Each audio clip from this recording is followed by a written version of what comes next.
Hello friends, welcome to বর্ণালী রান্নাঘর। আজকের পর্বে আমি কাঁচা মুগ ডালের একটি রেসিপি দেখাচ্ছি। আজ আমি বানাচ্ছি কাঁচা মুগের ঠান্ডা ডাল।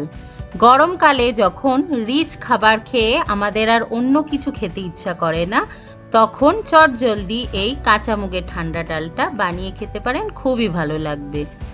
কাঁচা মুগের ঠান্ডা ডাল বানানোর জন্য আমি 50 গ্রাম মুগ ডাল ব্যবহার করছি। এখানে আমি সোনা মুগ ডাল নিয়ে নিই, নর্মাল মুগ ডাল 3 কাপ গরম জলের মধ্যে আমি দিয়ে দিলাম 50 গ্রাম মুগ ডাল। অল্প একটুখানি নুন আর হলুদ দিয়ে আমি সেদ্ধ করতে বসিয়ে দিয়েছি। আর দেখুন ওপরে এরকম ফেনা ফেনা ভেসে উঠবে, এগুলো হচ্ছে ডালের ময়লা।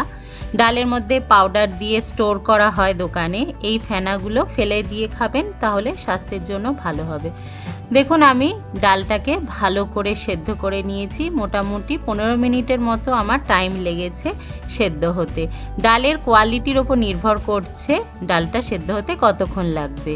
সেদ্ধ হয়ে যাওয়ার পরে একটা কড়াইয়ের মধ্যে 3 টেবিল স্পুন সর্ষের তেল দিয়ে দিয়েছি, আর হাফ টিস্পুন সাদা জিরে দিয়েছি, 2টো শুকনো লঙ্কা দিলাম, আর একটা তেজপাতাটাকে 2 টুকরো করে দিয়ে দিলাম।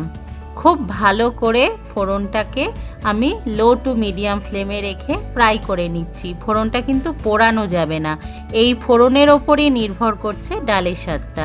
একটা কাঁচা লঙ্কাকে ফাটিয়ে দিয়ে দিলাম, আর 1 টিস্পুন আমি দিয়ে দিলাম আদা বাটা। লো ফ্লেমেই আদাটাকে ভাজতে হবে, আদার কাঁচা গন্ধটা চলে যাওয়া পর্যন্ত ভাজতে হবে। বেশি ভাজার দরকার নেই, বেশি ভাজলে আবার তেতো হয়ে যায় আদাটা। ফ্লেমটাকে লোতে রেখেই আমি সেই আগের থেকে সেদ্ধ করে রাখা মুগ ডালটাকে দিয়ে দিলাম। আর অল্প নুন দিয়ে সেদ্ধ করেছিলাম, আর একটু নুনের দরকার ছিল, তাই অল্প একটু নুন দিয়ে দিচ্ছি, আর 1 টিস্পুন চিনি দিচ্ছি। খুব বেশি মিষ্টি হবে না, কিন্তু মুগ ডালে অবশ্যই একটু চিনি দিতে হবে।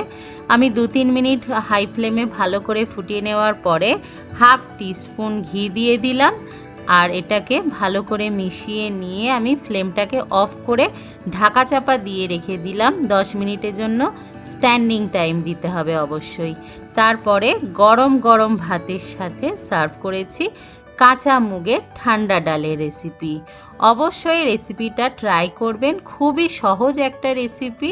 যারা নতুন নতুন রান্না করছেন তাদের জন্য রেসিপিটা খুবই কাজে আসবে।